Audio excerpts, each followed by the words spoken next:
welcome to Concept Hunter. Today we're going to take a look at the moon and the Earth. Press B to start. Use the moon's gravitational pull to redirect the meteors. Don't let meteors hit the moon or Earth. So this is a base. You have a base and you need to divert things from that base. There's a ton of games like this. Some of them are with all kinds of, tower defense elements. This one is very, very, very basic with very simple mechanics. Kind of reminds me of Missile Command, the, really, really old arcade game Missile Command. And the reason for it is not because it's just another one of those games, it's because it's so simple. And it has some of that sentimentality, I feel. So the mechanics are really simple. There's not much here, I have a gravitational pull as well as the Earth. There are meteors coming in, they always go in the direction of Earth. I have super gravity, which I can activate in order to cause very strong gravity. And it's a limited resource that I could use, and every couple of levels I get a little bit of a satellite from Earth that replenishes it to a certain degree. And other than that, there's not much here. You can see that there's three lives for Earth, so if it gets hit 3 times, I lose the game. I can actually get hit, I'll do that now, and it actually just reduces an amount of supergravity. Supergravity is very, and that's it. I mean, if I'll continue getting hit, I'll just have 0 supergravity, which could be actually fine. This is interesting. Which could actually be fine for me. I might not care, but it does actually. You really need supergravity, and the reason for it is that once these meteors, I'll actually let one get to Earth.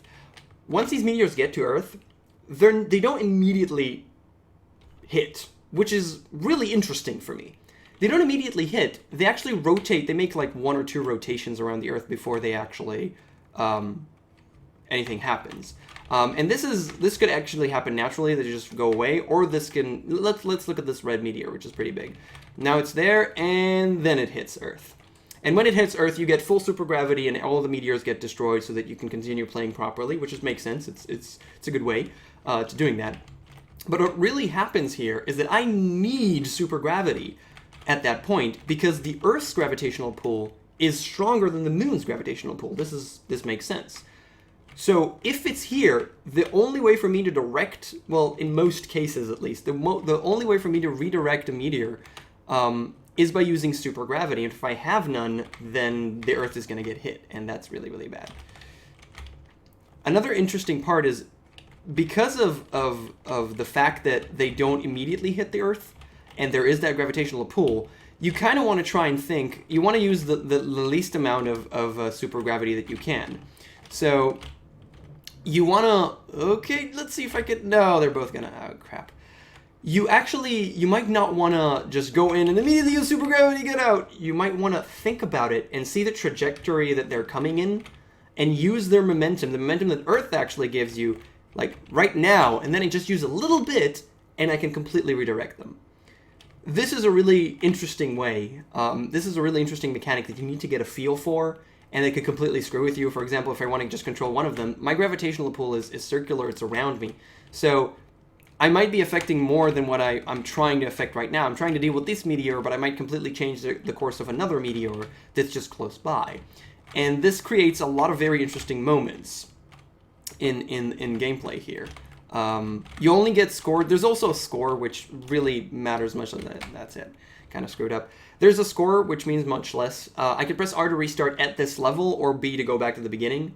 And this pretty much has effect mostly on score, because you see my score is back to 0. You get score when a meteor leaves the screen, which is okay. I'm the type of player who doesn't really care too much about score, but I can understand people who do care about score. I just kind of want to play and see what, like, I just enjoy playing, and the mechanics are interesting for me. God damn it, this game is hard. But yeah, this game is actually pretty damn hard. I don't think there's any more progression in terms of different mechanics or different meteors other than just, bigger meteors like we saw with the red ones. And I don't think there's any way to replenish Earth's health, which is actually I'm totally fine with that. It makes this game a little bit more arcadey, a little bit more hardcore, in the sense that if you screw up, you're screwed up. And that's okay.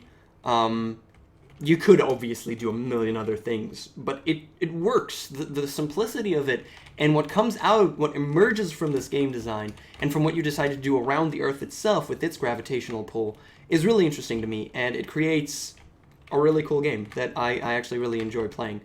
So yeah, this is called The Moon and the Earth, as I desperately try to protect my Earth, and probably fail horribly doing so, and I'm just going to try and take both of these out and bump into another thing at the same time. So yeah, this is The Moon and the Earth.